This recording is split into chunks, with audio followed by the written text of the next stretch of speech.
We live in a fantasy world now. Reality has been destroyed. This is the time that you really need to pay attention. The probabilities are overwhelmingly on gold's side. That is the best environment to see gold increase its value. Welcome to Palisade's Gold Radio. I'm your host, Tom Bodrovics. Joining me today is Dudley Baker, founder of Common Stock Warrants. Dudley, thanks for joining me today. How are you?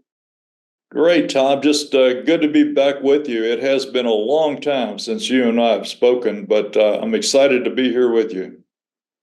Absolutely. It has been a long time. And I think, there seems to be a lot of excitement in this space right now. And I thought, what a better time to reconnect with you. I know you've, in some ways, kind of went a little bit dormant in this space. Not necessarily dormant, but it's been a tough slog for gold and precious metals investors. And I think you're no exception. So really looking forward to the conversation today here, Dudley.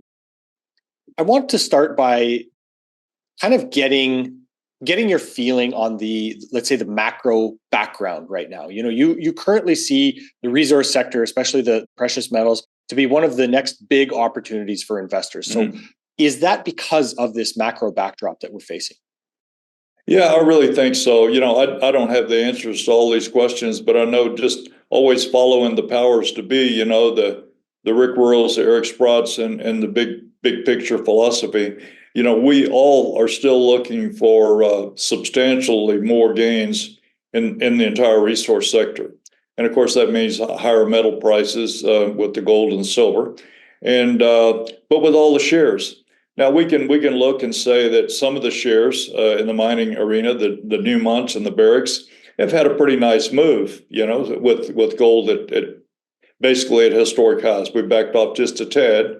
But it's really the juniors and really down in the trenches is the micro caps that basically have not even budged. I mean, it's like they did not get the wake up call yet, and so I personally don't know what that what's going to ring that bell and make this sector take off. But I think there will be an inflection point where investors are going to wake up. And a lot of these little companies are just incredibly undervalued.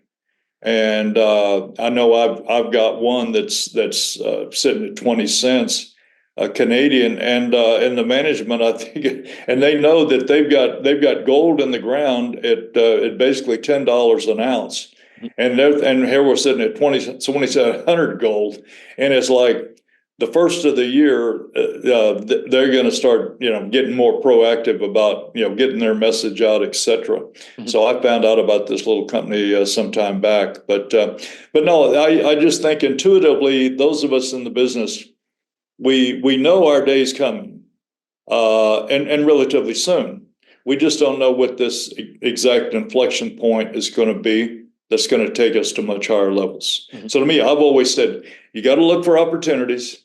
You got to be on board while they're cheap, while they're really low price, and that's what I'm pretty good at. And so it's all about still every day looking for more opportunities, whether that means the little mining companies or whether there's a warrant trading on any of these shares that we really like. So yeah, in our database, I mean, I guess I'm kind of known as the warrant guy. But we've got in our database at Common Stock Warrants is all the stock warrants that are trading in the U.S. and Canada. And so we're looking at 800 to 900 companies in total. So it's a monster database. But you can slice and dice our data anywhere you want and get right down to precious metals, the mining stocks, the energy stocks, oil and gas stocks, and that might have a warrant trading. Yeah. So it's we've been around for quite a few years. But yeah, whenever the market goes quiet, like it has in the mining arena, a lot of my followers have always been more excited about the mining stocks, and so you just naturally gonna go quiet when we have a big lull in this particular sector. But things are coming back. Dudley, I want to return to the idea of what might be that spark. I know you said you don't know exactly what that spark might be, but do we need, let's say, a crash in the general markets and for that capital flow to start moving in gold's direction or the gold mining industry's direction? Or do you think that, on the basis of probability here, is it the miners that start to, smash their earnings expectations, and by contrast, they start to attract the attention of the generalist investor because of let's say the profitability of those companies?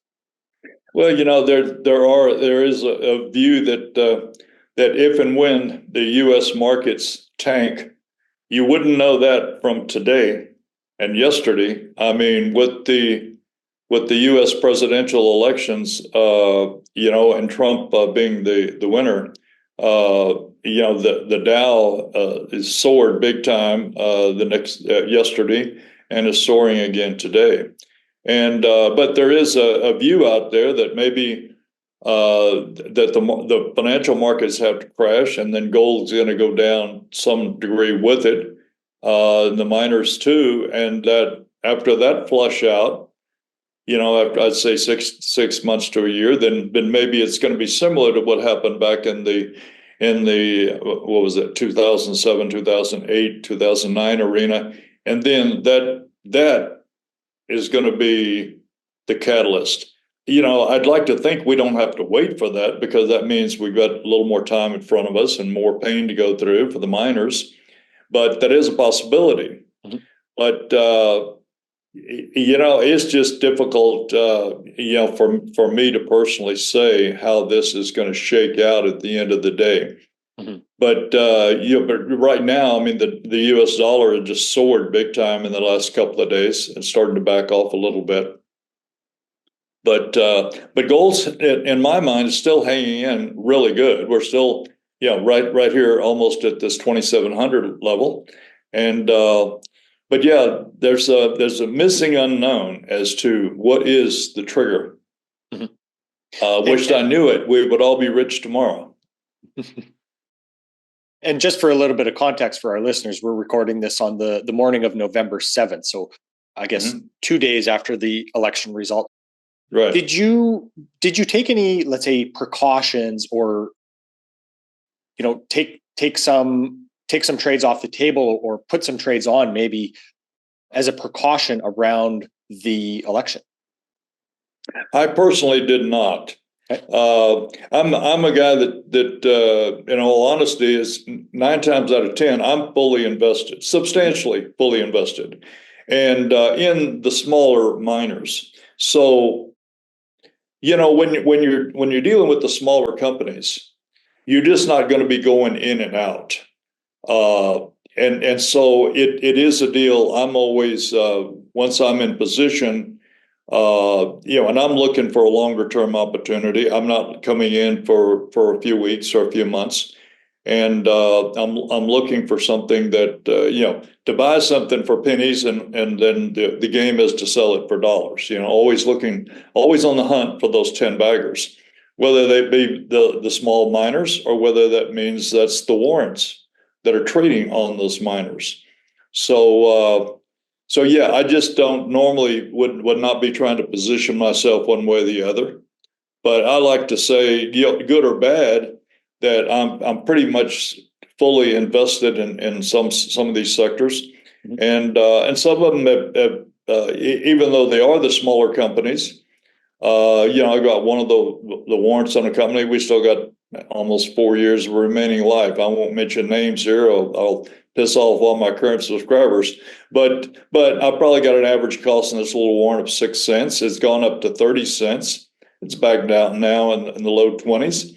Well, I've got a lot of time left, and this should be a major home run. I'm looking for $1 plus on that warrant. So this will definitely be a 10 or 15 or 20 bagger. Mm-hmm. But in another move up, I may lighten the load just a little bit, get all my costs out of the game, and then just ride with it, and to make a more rational. It makes more sense when you do that. So you at least get some money off the table. Then take those funds and go back into another deal. And so always just looking to shift around the portfolio and all this stuff. But yeah, I just wished I had the answer to when our day will come. Well, in that vein, I wanted to ask you if, gold and silver took a big hit on the day after the election, like when the result was announced. Is there something that the election results changed fundamentally about the value of gold and silver? I don't think so. I've got to think that it was a direct the correlation with the U.S. dollar, since the U.S. dollar spiked so strong, and frequently, the dollar and gold are going opposite directions, and now we've got the U.S. dollar backing off a little bit, and now gold is coming back up today. So I just think this was a short-term reflex reaction. I remember back when Trump was president before, that I think the excitement was that from a regulatory standpoint, the EPA was going to be easing up on some of the regulations. One story that I'll tell here, that was back when Trump was running, so it's just a direct influence of the market perception and everything here with the politics. But the Northern Dynasty up at their Pebble project up in Alaska, in June of that would have been 2016, they had an offering that came out that had a 5-year stock warrant. Within the first few days, I'm buying the warrant. It's one of those times I wish that I had a lot more cash sitting there, because I was able to buy that warrant at 16 and a half cents Canadian. You never know what's going to happen, but in this case, Trump was making some statements about the EPA and easing up on regulations. Well, that would have made it easier for the Pebble project to go. Well, the shares in the company took off. When the shares in the company takes off, stock warrant's going to take off. So in January, in less than 7 months, I'm selling out at around $3 for the warrant, and I'm in at 16 and a half cents. So that was what we love to tell, these stories that happen frequently. I've got a few stories like this, but you never intended for anything to happen this fast, and so that's what's really cool. If you can get all those gains in a 7-month period of time, and then you say next, okay, you're going to move on, take those gains, redeploy them in another sector. Mm-hmm. But yeah, it's always time. We need time. Whether that's but particularly on the warrants, if we're buying the shares, we can hang on to those shares for a long period of time if necessary. But with the warrants, we've really got the time clock's ticking, and that's why we want multiple years of remaining life on a warrant before we just walk in. Because in a perfect world, these markets are going to take off reasonably soon. So if we're sitting here and we got a 2-year life on a warrant, maybe that's enough right now, maybe not. And so it is hard to say. But if you find warrants on a company that you like, that it's got a 3 or 4 year life, you're probably better off, and you're just taking off a little of that time pressure on you. Mm-hmm. And so I'm always, all these pieces of the puzzle that come together for me, and then personally, I'm always looking and monitoring the companies, always monitoring the insider activity. So I'm real big on this being a catalyst. And obviously, you and I do not want to be buying shares of a company if the insiders are selling. If you just got one guy, there can always be exceptions to this rule. But when if you've got 2 or more insiders selling, you probably need to be somewhere else. Mm-hmm. And if you own it yourself, you need to be thinking about exiting with those insiders. I love to find new situations where we've got 3 or more insiders buying in the open market, just like you and I going in and buying, and we're just going to follow them. because let's face it, they always know what their plans are, their strategies are, what they perceive is going to be happening, and we're just along for the ride. And that's always served me well. And so every company that I follow, I do two things. I look at a long-term chart, longest chart I can get. I want to know, where am I buying this on the price chart? And me, I kind of like to be way down on the low end of this price. And then the second thing is, what are the insiders doing? There's just two principles to me. Before I even know much about the company, I want to see a price chart. Has it just spiked up due to some marketing program, that the company's just had it? And so every now and then you see that happen, and you see 100, 200% move or more, and you get a big marketing campaign going on with the company. Well, man, you do not want to be buying into that, because normally that just all collapses. So me, I want to be down in the trenches and buying at what I deem to be a really good undervalued price, and want to make sure that I'm on board.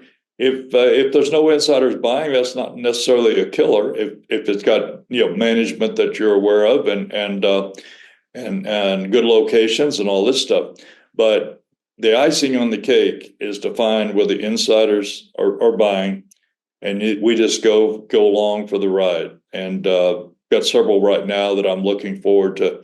I'm looking forward to doing the ride with them in a big way. Mm-hmm. Dudley, let's drill in a little bit more on what the difference is between, let's say, a common stock and a common stock warrant. Okay. Yeah, and a lot of times, let's say we can distinguish maybe also here between a private placement and a publicly traded warrant. Virtually, and I guess for purposes of our conversation here, we can say we're talking to basically a precious metals crowd, a mining crowd. So in the Canadian markets, there's private placements probably every day, and virtually all of these private placements, not all, but substantial, will have a warrant attached to the private placement. The warrant is just the kicker that helps to solidify the deal. And I know Rick Rule's always got the expression, no warrant, no deal, because that's your added incentive. Mm-hmm. They know you want to do good with the common shares, but that warrant that's going to give you the additional upside leverage is the big kicker. And that's what the big guys always want, the stock warrants. And now it's so if it's a Canadian private placement, it is up to the management of that company and their financial advisors if they want that warrant to trade or not.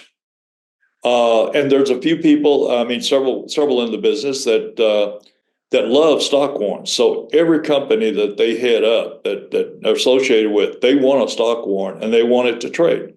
Other management teams, not so much.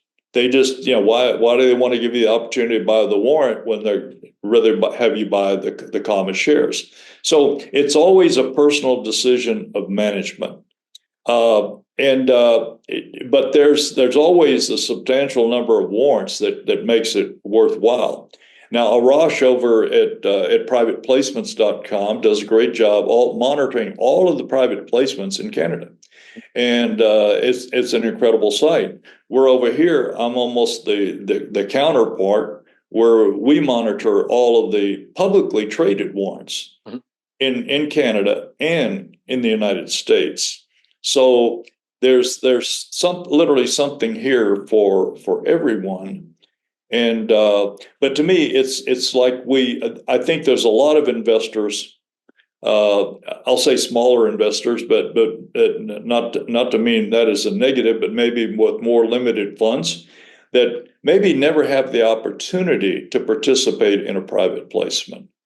And so if you cannot, it's nice for them to know that there are warrants that are trading out there that they could come in. Like when I came in on the Northern Dynasty warrants, that started with a private placement, but immediately in this case, those warrants started trading. And so anybody, and in my service, when I do a transaction, I alert what I call my gold subscribers. They get to see my portfolio. They immediately get an email that I just did this or I just did that. And so they knew immediately when I stepped into those warrants and what I paid for those warrants. And if they choose to follow me, that's great. So in a way, I don't say that they're recommendations, but this is just Dudley's personal portfolio. This is what I'm doing, kind of the look over my shoulder effect. If you'd like to follow, that's great. Always do your own due diligence. But this has worked out well. So this is just to summarize, Dudley. These are basically warrants issued as part of private placements that the management teams of these companies that are issuing them, they can either decide if those warrants are tradable or not. Right. Okay. Right. So normally on a Canadian private placement, there's going to be a 4-month hold one way or the other. But yeah, once they get going, it is a management decision.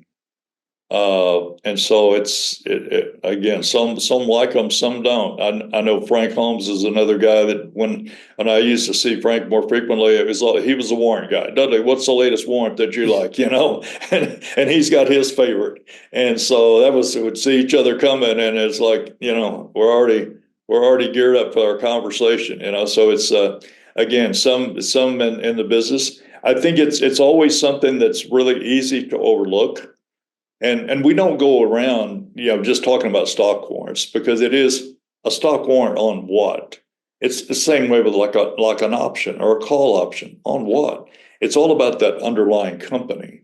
So you really got to like the underlying company, because that company has to execute on their business plan. And then we need the right market environment, that are going to take those shares substantially higher. And that's when everything kicks into gear here, and we can make a lot of money on the warrants. So it's always about the additional upside leverage, and that's what the warrant brings to the table. So we always want this warrant to outperform the common by a factor of 2 to 1. And I mean, we want reward, and sometimes we get lucky and buy the warrant at the right price. We can get a 3 to 4 or 5 times leverage potential of over the common shares. And so this is truly what it's all about, and we're on the hunt for. And I've got to believe in this sector and in the markets that will be coming up, that we're going to have some of the shares and some of the warrants that are just going to have monster moves. And anytime that the markets, when we do reach that inflection point and we start going parabolic, that becomes the really fun part of the game, as you know, and we never know how high they're going to go, but it seems like the tone and belief is that we may really have one of the best market rallies ever. So I go back to some in the early 2000s, 2003. I thought that was fabulous. I mean, thousands and thousands of percent gains on many of these companies, and that's before I even really got going with the warrants. So started the service in 2005 as precious metals warrants, because again, it made sense to call it precious metals warrants. That was my hot button. I didn't care about a warrant selling on a tech company or pharmaceutical company or whatever. So just really focused it. But then, I don't know, 2012 or 13, decided to come into the U.S. market, and we just came into all industries and all sectors. So now we just got this monster database of all of the warrants that are trading. But it's kind of a funny story. I had a phone call the other day from a guy that wanted to chat, and from Philadelphia. He's a rapper in Philadelphia. And I first said, "Well, how did you find out about me?" And he said, "Well, he's interested in aerospace companies, and he said, "Well, Well, I saw a WS on the name of some of the symbols in on the New York Stock Exchange, and he said, "I wondered what the hell what was that?" So he looked it up, and .ws is like stock warrants. He said, "Well, what the hell is a stock warrant?" Well, and a Google, and then he finds me, and he said, "I need to talk to this guy."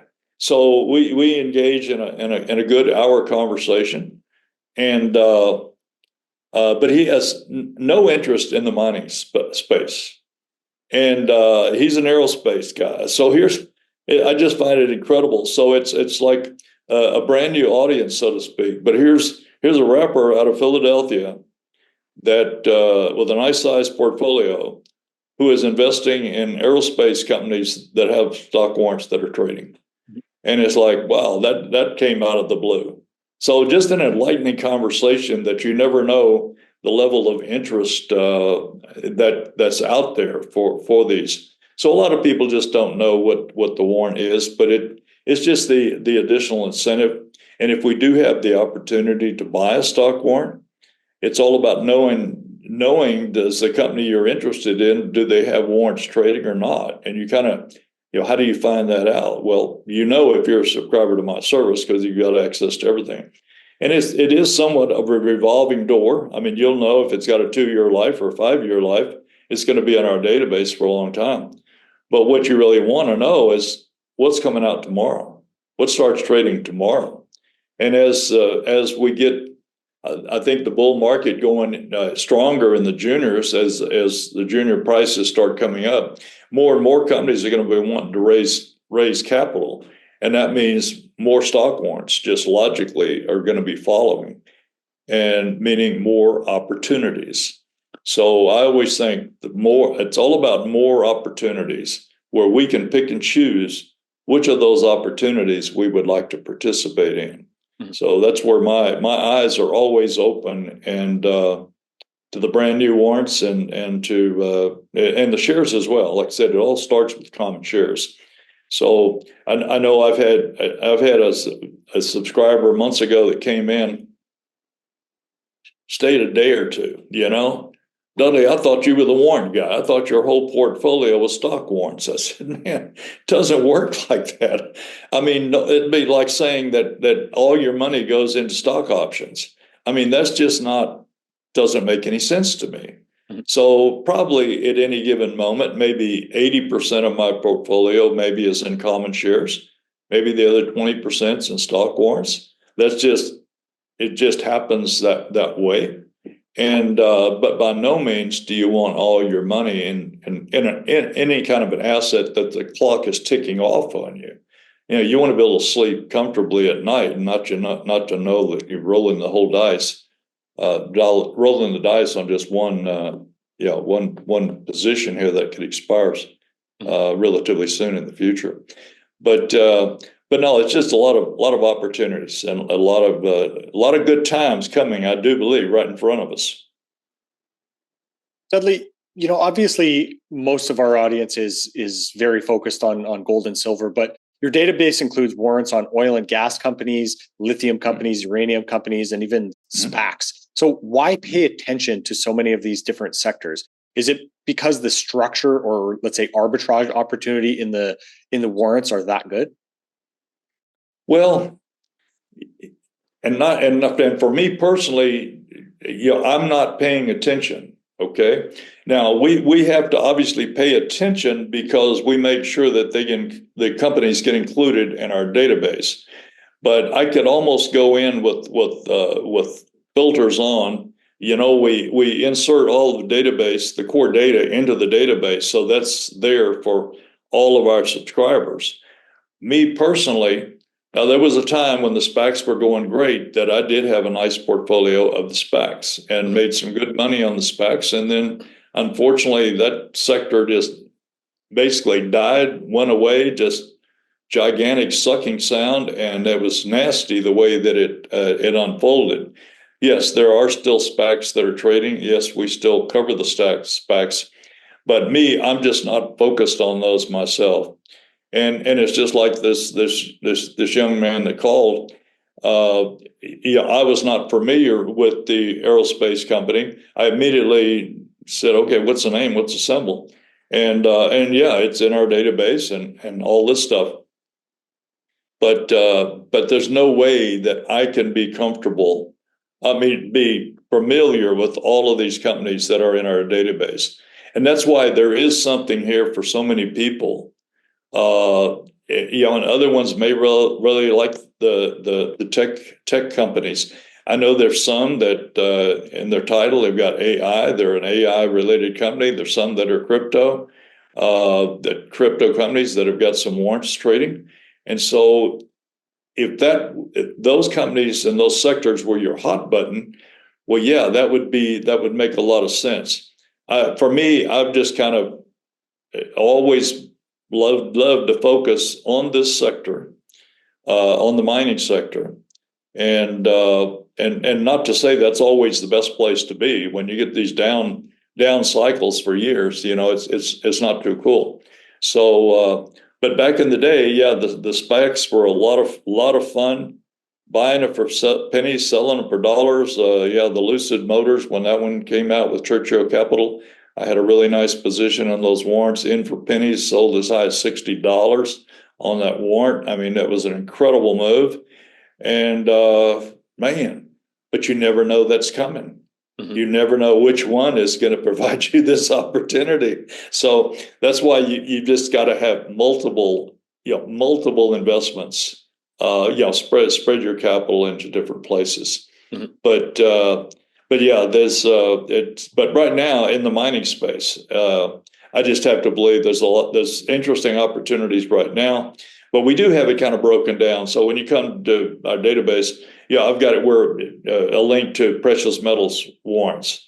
Well, basically, you're going to see everything here. And then there's energy, and oil and gas. And so we've broken some of the key sectors down for you.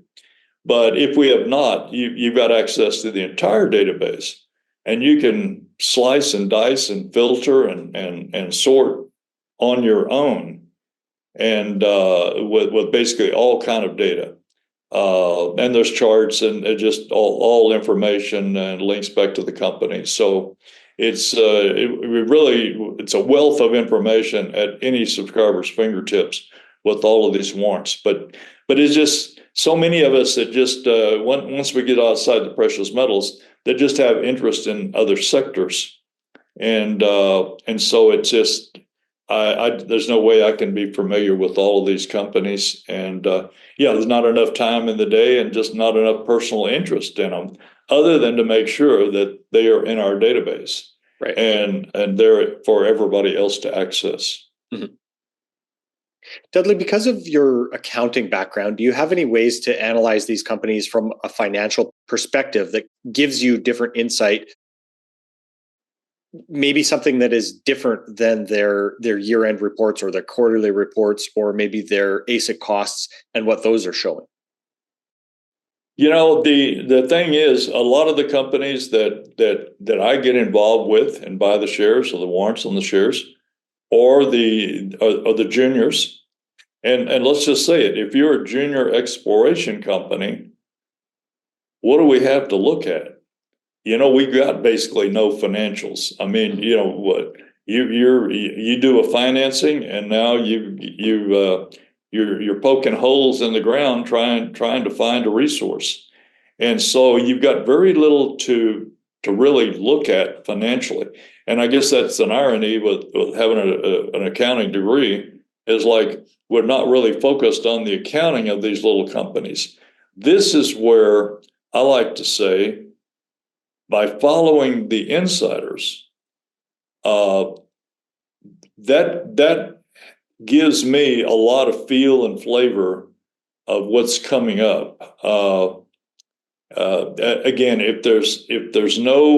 if a company came to my attention, if for some reason, some of the newsletter writer mentions it, or you're at a conference and you're walking all the aisles and the booths, and you stop and you're chit-chatting with the company, then you go to their website and you check and all this stuff.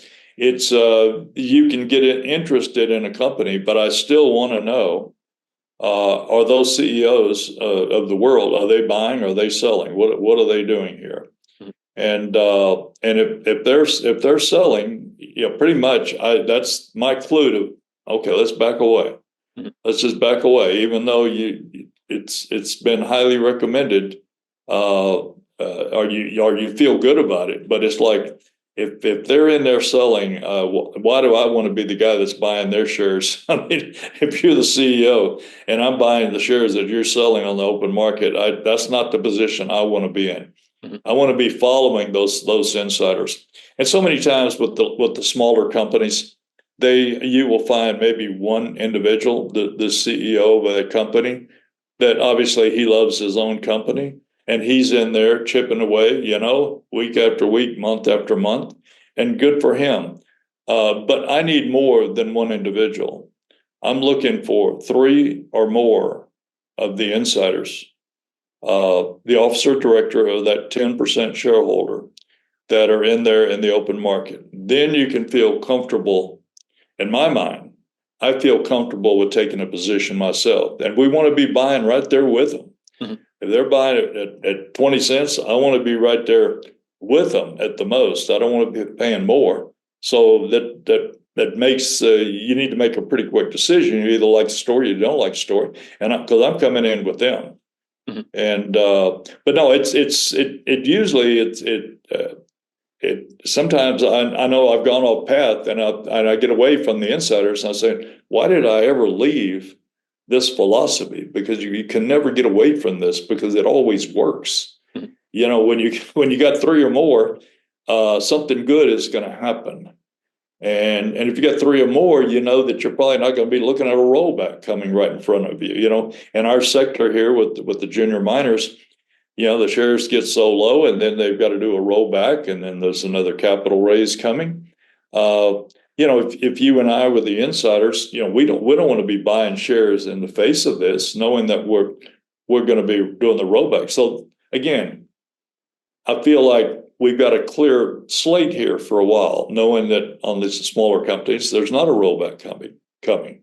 So it's just that you never know how to interpret the insiders buying, other than it's a good thing.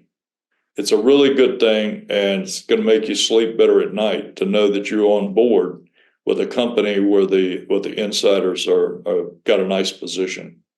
And so I can't imagine ever getting away from this again. And same way, if you just happen to be following, and I've done this before, where I've been in pennies 8 to 10 cents, and shares have a really good move. We're up in the 70-cent range, so monster. You already got your 10 bagger, so to speak, and then you got five officers selling in the open market. And as much as you say, God, I want this to go higher. I want this to go higher. When they're going, you got to go. Good indicator. You got to go. You just got to go with them. Don't think you know more than they do, because and in this particular deal, it all collapsed. It all collapsed, and so man, you'd have nobody to blame but yourself.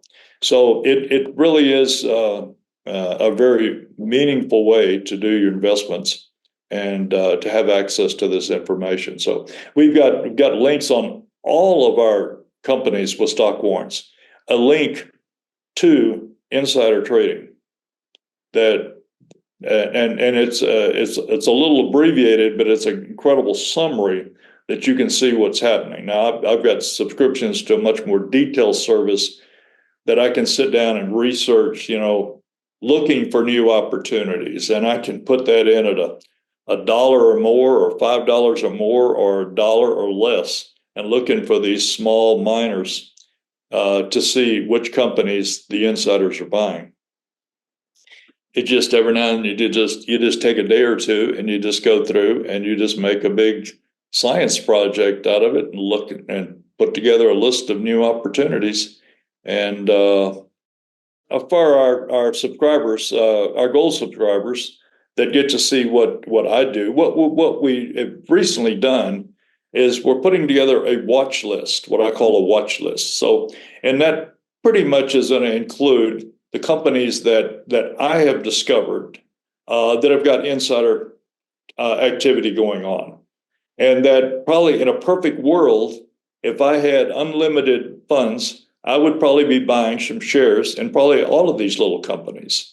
And some are selling for several dollars, but some are producers in the mining space. Other ones are way down the food chain here. And it is what it is. But I think all of us as investors, we have limited amount of capital. And so it's, but I thought it's not, I shouldn't penalize my subscribers. If something comes to my attention, just because I can't buy it, they get to see it in my portfolio. But just because it's not in my portfolio, they need to be aware of what I'm seeing. And so we've done this, and we're working on making this much more visible for our current subscribers.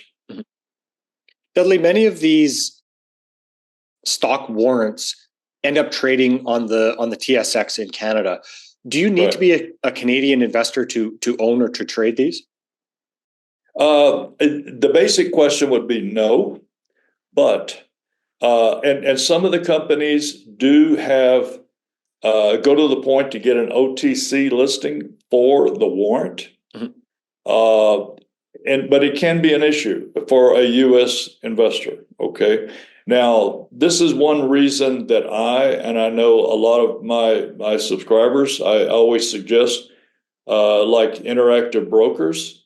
I get nothing out of this, but yet it allows me to trade on the Canadian platform as well as the U.S. platform. And that way I can access all of these Canadian warrants myself.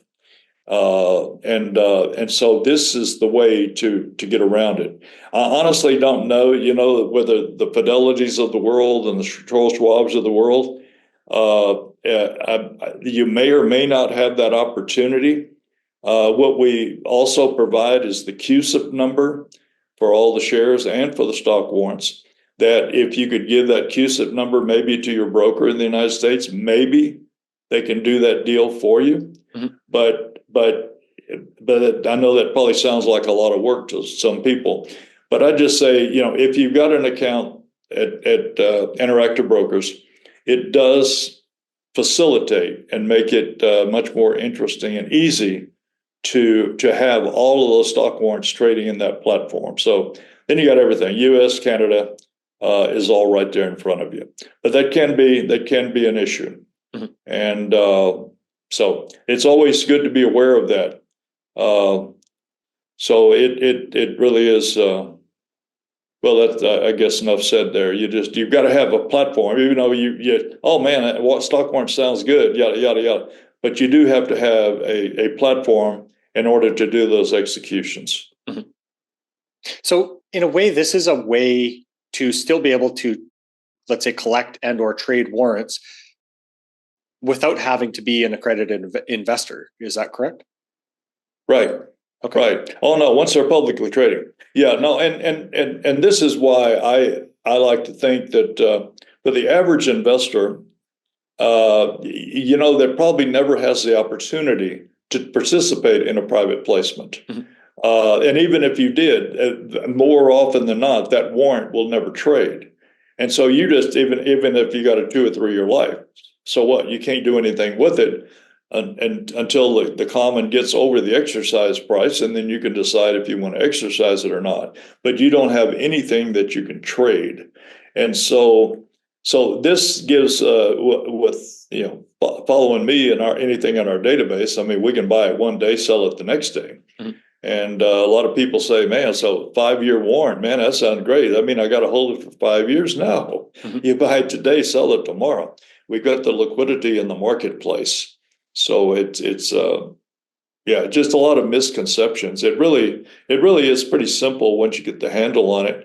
I always like to make reference, one of the original gurus, and probably the main guru on warrants, was Sidney Freed. We go way back. He wrote the book in 1949. Think about that. That's a long time ago. 49. The Speculative Merits of Common Stock Warrants. I've got one of the original copies that I bought years ago on Amazon or somewhere. And we have it as a freebie on our site for somebody just to visit commonstockwarrants.com. Give us your first name and an email address. You can access that. and it's an incredible resource guide, and absolutely nothing has changed. The definition of a stock warrant is still a stock warrant. All the definitions are there. The stories are still there. The only thing that changes is the individual companies that have stock warrants trading at any given time. And but it's an enlightening read. It's probably only 50 some odd pages, but it's just incredible stuff. And then I've got the stock warrant handbook that I wrote. And again, these are just freebies coming to the site. And it's always amazing to me is that people still go to Amazon and will buy my book, a little pamphlet more. And it's like, so why do you do that when I'm giving it to you free? It's right here. Just come and get it, But it is what it is. But it's all about upside leverage. It's all about opportunities, and all about making money. Dudley, on that idea of making money, is the only way that you really pick your exit point as you're watching the insiders, or are there times where you're maybe you set out a plan for this trade and you want to exit at certain points, or you have in let's say in your mind a stop loss? How do you try to conceptualize that? It's really I mean, I'm always optimistic that when we buy something, it's going to go up. Okay, and let's face it, it doesn't always work out that way. Whether that's the shares or whether that's the warrants. But in a perfect world, I always say I'm looking for hundreds and hundreds of percent. I'm not looking to make 50% return or 100% return on the money. It basically is it's speculative capital. It's all risk capital. We have to know that there's a high risk in our sector, with some of these smaller companies. So I guess that's the key thing we all have to think about. It's not quite the same as we're buying Barracks or the Newmonts of the world, or Nico Eagles. As we go down the food chain, we've got some more risk that comes into play with these companies. So that's why we need multiple opportunities. We just can't say, man, this is the one, and pile in with one, because something can always go wrong with one or two trades. So we've got to spread this out. But so hopefully I answered that question. I forgot exactly how you phrased that, but yeah, we're always looking for multiple. Yeah, but where are you picking particular tops? Like, if you see the insiders selling, is that your exit point, or do you plan each one out differently? How do you try to make sure that if the company does go up, that you are exiting at a reasonable position? Yeah, and I mean, what a great challenge to have is to have something going up, and your worst decision is, how much am I going to make? How much am I willing to make on this trade? So it really is an unknown. I'd always say to use the rule of thumb: if it goes up 100%, whether it's shares or a warrant, it makes sense to take your cost off the table and play with the house's money. Now, and then where do you go from here? But let's just say where most of us in the business, we talk about 10 baggers or more. Well, you're not going to get a 10 bagger if you're selling with just 100% gain or 200% gain. So you've got to be prepared to hang in for the ride, but yet it's easier to do if you've already got your capital off the table. And peace of mind. Definitely, if you see insider selling, that's a gigantic clue. And sometimes you just have to, again, for me, look at a price chart. Back on that example I previously gave you on Northern Dynasty, I don't know that there was any insider activity going on that would have given me a clue. This was just an emotional situation. The shares went crazy. The warrants went crazy. And to me, I'm sitting here thinking to myself, I've nailed a 2,000% gain in roughly 7 months. What am I looking for here? I mean, this is when you bought into that position at day one, you would have never envisioned that this was going to happen and happen this fast. And it's one of those times you just got to say, I got to go with it. I mean, I just got to go. And I got rid of all of it. And over that 5-year period of time, those warrants, of course, came all the way back down, I want to say, to 16.5 cents. They probably came back up to $1. They vacillated back and forth for those 5 years. But at the end of the day, it went off the board at zero. Mm-hmm. And this is what happens a lot of times just in the marketplace. And so that's why you just don't say, I'm holding for 5 years. You take the ride, when the ride comes, and we just got the ride the early months of this particular warrant. Mm-hmm. And other ones, it may be in that last year before, let's say, the market really picks up and the shares take off. And of course, then it gets a little more concerning as you know that the clock is ticking off on you. And so I know I've had some that I probably exited prematurely, already made good money. Eris Mining was one example. And I'd made some good money, great story, making money. We were getting down to 6 months or so of remaining life. And I'm thinking, my God, if the markets crash, all your gains are gone. Mm. In this case, market continued up, would have made another 100%. So you really, nobody rings the bell. This really gets to be a challenging decision, but it's better to make a challenging decision on the upside of how much gain is enough, as opposed to if you got a losing trade, and now we're trying to figure out, do we close it out? Do we hang in? How to just totally different situation on how do we deal with that. But I much prefer the upside challenges and picking how much money we want to make. Mm-hmm. Because of the way that you're buying these warrants, Dudley, is your cost on these shares less than they otherwise would be? Do you have to exercise those warrants and wait for that closure? How does that particular piece work? No, when you're buying publicly traded warrants, mm-hmm. Again, you can buy it today, you can sell it tomorrow. There is no exercise. So it's more like just buying a common share almost. Yeah, it really is, except this will have a Canadian market's a .WT behind it. Mm-hmm. And some of the companies got multiple warrants, .WT, .A, .B, .C. Mm-hmm. And so, but yes, it literally is that simple.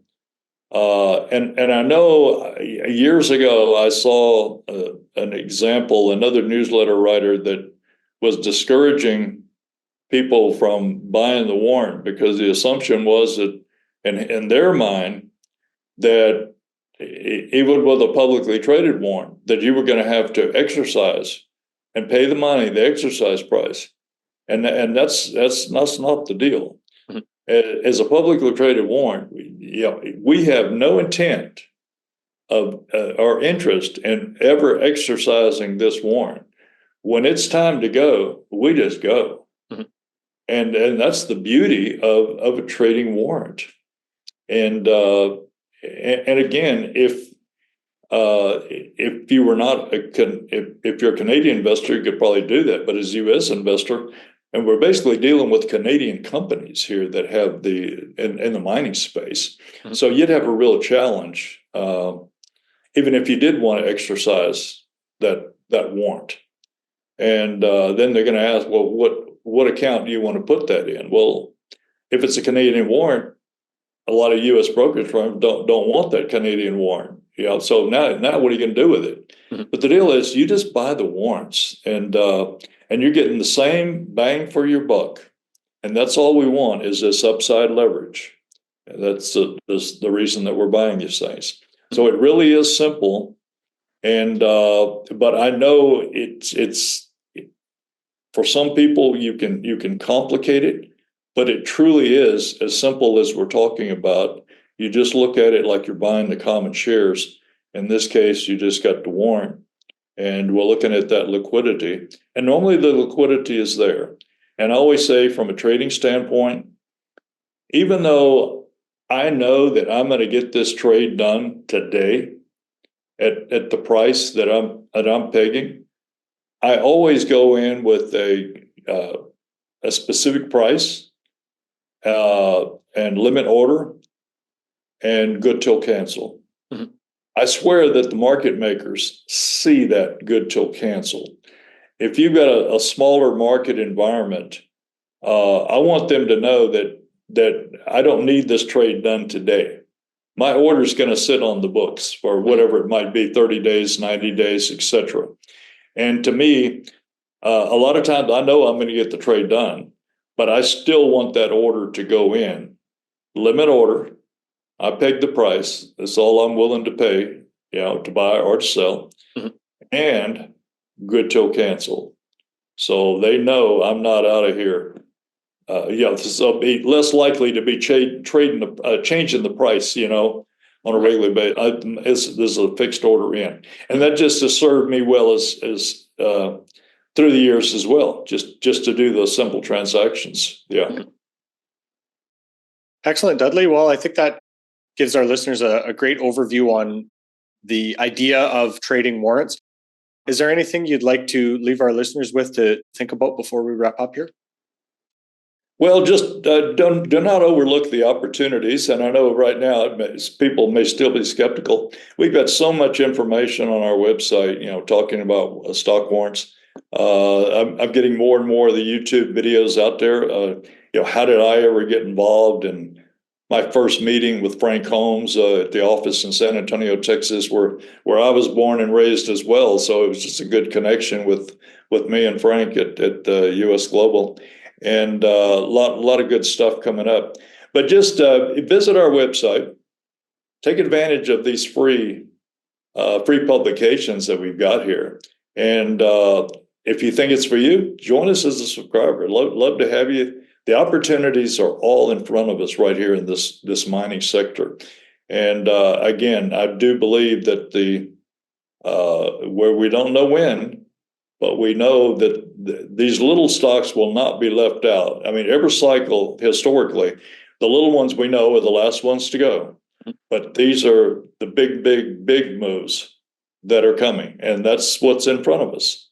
And I'm excited about where we're going. I'm not exactly happy today where we're at, but I'm excited about where we're going. And so that means everybody's still got time to get on board and take advantage of this situation and the coming soon rising markets and all these resource companies. Mm-hmm. So just great to be with you, and good to reconnect. Been fun. Absolutely, Dudley. And of course, for our listeners, that website again, commonstockwarrants.com. Dudley, thanks so much for your time today. Really appreciate it. Thank you much. Appreciate it. This podcast is for general informational purposes only. Nothing on this podcast should be taken as investment advice. Guests on this show are not compensated for their appearance. Listeners are urged to educate themselves and make their own decisions. Do not base any investment decisions on the information contained. To view our full disclaimer, please visit our website.